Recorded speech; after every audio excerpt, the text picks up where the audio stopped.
Corona পরিস্থিতিতে দীর্ঘদিন বন্ধ রয়েছে শিক্ষা প্রতিষ্ঠান। এতে বিরূপ প্রভাব পড়ছে শিক্ষার্থীদের ওপর। পারিবারিক অসচ্ছলতা আর সময় কাটাতে অনেক শিক্ষার্থী কর্মমুখী হয়ে পড়ছে, বেছে নিচ্ছে ঝুঁকিপূর্ণ কাজও। গ্রাম অঞ্চলের অধিকাংশ শিক্ষার্থী এখন কর্মজীবী। রাহুল গাজী, আমি ক্লাস 10-এ পড়ি। এই কাজে প্রথম ঘুরে বেড়াতাম, তারপরে আমাদের এই পাশে একজন বিচলিকারা এই গাড়ি বানায়, তারপরে তার সাথে যোগাযোগ করলাম, তারপরে থেকে আসি এই আর একজনের সাথে। এই টাকা নিজের পকেট খরচ চালাই আর বাড়ি কাজে দিই একটু। পড়াশোনা এই সকালে একটু আর রাত্রেবেলা পড়ি। আমি হেফজে পড়তাম, 17 পাড়া হাফেজ। তারপরে করোনার জন্য মাদ্রাসা বন্ধ, তো তাই বিচেলি কাটার কাজ শুরু করেছি।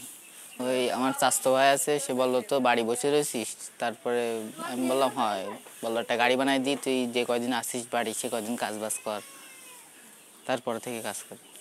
ওই এখন তো বৃষ্টি সময়, তারপরেও হয় 200-300। ওই নিজের পকেট খরচের জন্য কিছু রাখি, তারপরে বাড়ি কিছু টাকা পয়সা দিই। আমার নাম এস.এম. এরাদুল হক পিয়াস সর্দার। আমি এসএসসি পরীক্ষা দিছি।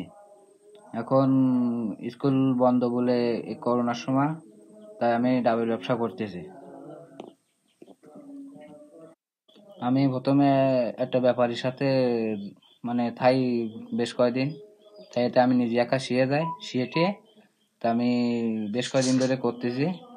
এখন আমরা গাছ থেকে পাড়ি, তো পেয়ে এলো পাইকারি দিই, কোনোদিন হাতে কাটিয়ে বেশি। এখন তো আর পড়াশোনা থেকে তাই হচ্ছে না, এখানে কাজের করা হচ্ছে। পরিবারের সমস্যার জন্য এই কাজটা শুরু করা হয়েছে। আমার বাড়ি ভাই একা সংসার চালায়, আর যার জন্য আমারও সংসারের দায়িত্ব নেওয়ার জন্য, আমারও তার সাথে সহযোগিতা করার জন্য আমরা এই কাজে ঢোকা। এটা বাড়ি মার কাছে দিই, মা এই সংসারে যা লাগে মাই করে।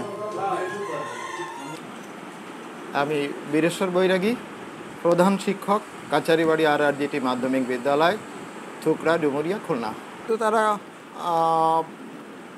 কাজে ঢুকে যাচ্ছে, হয়তো শ্রম দিচ্ছে, বিভিন্ন প্রকার ক্ষেত্রে শ্রম দিচ্ছে, ফলে তাদের লেখাপড়ার যে একটা ধারাবাহিকতা ছিল, সেই ধারাবাহিকতা থেকে তারা অনেকটা পিছনে পড়ে যাচ্ছে, অন্য কাজে ঢুকে যাচ্ছে। তখন ওই মানসিকতা তাদের সেট হয়ে যাচ্ছে।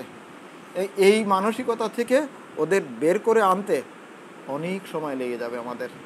আমরা যে জিনিসটা করেছি যেন তারা একেবারে শিক্ষার থেকে বাইরে না চলে যায়, সে কারণে আমাদের প্রত্যেক স্টুডেন্টের অভিভাবকের মোবাইল নম্বর ক্লাস ওয়াইজ টিচাররা ওটা সংগ্রহ করেছেন ফোনের মাধ্যমে, যে অভিভাবকের কাছে খোঁজ নেই।